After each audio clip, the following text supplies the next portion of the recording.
ഖത്തറിലെ അൽ-ഉദൈദ് എയർബേസ് കേന്ദ്രീകരിച്ച് അമേരിക്കയുടെ കരുത്തനായ ഇന്ധനം നിറയ്ക്കുന്ന വിമാനങ്ങൾ തുടർച്ചയായി വിവിധ ദൗത്യങ്ങൾക്കായുള്ള പരിശീലനം നടത്തുന്നത് വലിയൊരു സൈനിക നീക്കത്തിന്റെ സൂചനയായാണ് പ്രതിരോധ വിദഗ്ധർ വിലയിരുത്തുന്നത്. ഇറാന്റെ നീക്കങ്ങളെ പ്രതിരോധിക്കാനാണോ അതോ ആക്രമണത്തിനുള്ള മുന്നൊരുക്കമായാണോ ഇത് എന്നാണ് ലോകം ഇപ്പോൾ ഉറ്റുനോക്കുന്നത്.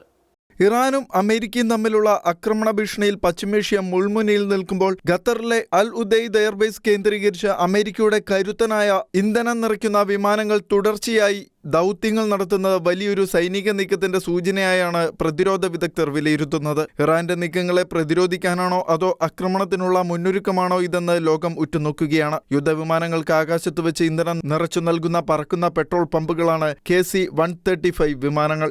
ഇവയുടെ അസാധാരണമായ സാന്നിധ്യം അർത്ഥമാക്കുന്നത് US യുദ്ധവിമാനങ്ങൾ ദീർഘനേരം ആകാശത്ത് തുടരുവാനും കൂടുതൽ ദൂരപരിധിയിലുള്ള ലക്ഷ്യങ്ങൾ ആക്രമിക്കുവാനും തയ്യാറെടുക്കുന്നുവെന്നാണ്. ഇറാന്റെ ഉള്ളിലെ തന്ത്രപ്രധാനമായ കേന്ദ്രങ്ങളെ ലക്ഷ്യം വെക്കണമെങ്കിൽ ഇത്തരം ടാങ്കർ വിമാനങ്ങളുടെ സഹായം അനിവാര്യമാണ്. നിലവിലെ സാഹചര്യത്തിൽ അമേരിക്ക 3 പ്രധാന കാര്യങ്ങളാണ് ലക്ഷ്യമിടുന്നതെന്നാണ് വിദഗ്ധരുടെ വിശദീകരണം. മേഖലയിലെ US കേന്ദ്രങ്ങൾക്ക് നേരെ ഇറാന്റെ ഭാഗത്തു നിന്നുള്ള ഡ്രോൺ മിസൈൽ ആക്രമണങ്ങളെ തത്സമയം നേരിടുവാൻ പെട്രോളിംഗ് നടത്തുന്ന വിമാനങ്ങൾക്ക് ഇന്ധനം നൽകുക. യുദ്ധ സാഹചര്യമുണ്ടായാൽ ഇറാന്റെ പ്രതിരോധ നിരകളെ തകർക്കാൻ ദീർഘദൂര ആക്രമണങ്ങൾ നടത്താനുള്ള മുന്നൊരുക്കം. അതുമല്ല എങ്കിൽ തങ്ങളുടെ വ്യോമസേന എത്രത്തോളം സജ്ജമാണെന്ന് കാണിച്ചു കൊടുക്കുന്നതിലൂടെ ശത്രു രാജ്യങ്ങളെ പിന്തിരിപ്പിക്കുക എന്നിവയുമാകാം അമേരിക്കയുടെ ലക്ഷ്യം. ലോകത്തിലെ ഏറ്റവും വലിയ വിദേശ US സൈനിക താവളങ്ങളിലൊന്നാണ് ഖത്തറിലെ അൽ-ഉദൈദ്. ഇവിടെ നിന്നുള്ള ഓരോ നീക്കങ്ങളും കൃത്യമായ ലക്ഷ്യത്തോടെയുള്ളതാണ്. അമേരിക്കയുടെ ഭാഗത്തു നിന്ന് ഇത്ര വലിയൊരു സന്നാഹം സജീവമാകുമ്പോൾ ഇറാൻ തങ്ങളുടെ